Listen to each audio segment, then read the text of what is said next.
শুধুমাত্র একটি tips follow করলে নামি দামি ব্র্যান্ডের মতন ম্যাঙ্গো ফ্রুটিকা বাসায় তৈরি করতে পারবেন। আসসালামু আলাইকুম, welcome back to my channel Antu cooking BD. যে যেখান থেকে দেখছেন আশা করছি আপনারা সবাই ভালো আছেন।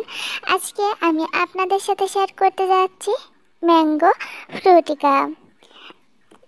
একেবারে দোকানের মতন হুবহু লাগবে। তাহলে চলুন কথা না বাড়িয়ে রেসিপিটা শুরু করি। প্রথমে এখানে আমি নিয়েছি 1.5 কাপ পানি। এখানে আমি দিয়েছি হাফ কাপ চিনি। যতটুকু চিনি দিবেন তার 3 গুণ দিতে হবে পানি।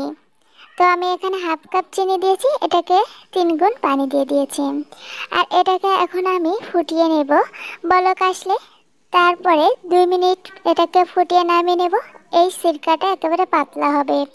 আর এখানে 2টি আম আমি কিউব করে কেটে নিয়েছি। পাকা আম নিতে হবে আর একটি কাঁচা আম নিতে হবে।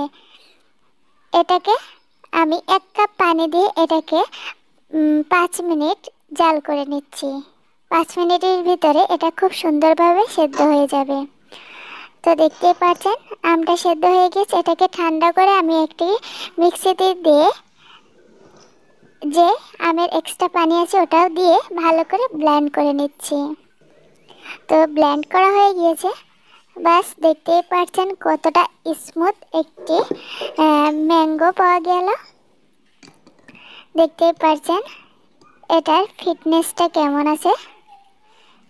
বাস আমাদের এখন সেই চিনির সিরকার ভিতরে এই ম্যাঙ্গোটাকে ঢেলে দিচ্ছি।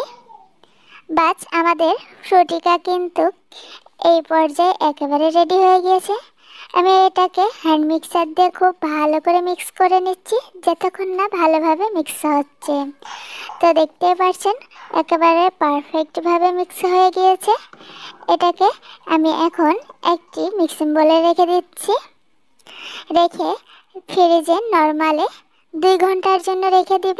যেহেতু প্রচণ্ড গরম, দুপুরবেলা এটাকে বের করব। আর আমি এটা কিন্তু সকালে বানিয়েছিলাম। তো 2 ঘন্টা ফ্রিজে রাখার পর আমি এখন বের করে নিয়েছি। গোসলের আগে 1 গ্লাস করে যদি খাওয়া হয় তাহলে কলিজা মন দুটোই ঠান্ডা হয়ে যাবে। বাস আমাদের নামি দামি ব্র্যান্ডের ম্যাঙ্গো ফ্রুটিকা রেডি হয়ে গেল। তো আজকের ভিডিওটা যদি আপনাদের ভালো লাগে অবশ্যই চ্যানেলটিকে সাবস্ক্রাইব করে দিবেন। পেজ থেকে দেখলে পেজটিকে ফলো করে দেওয়ার অনুরোধ রইল। পরবর্তী ভিডিও দেখার আমন্ত্রণ রইল। ধন্যবাদ সবাইকে। খোদা হাফেজ।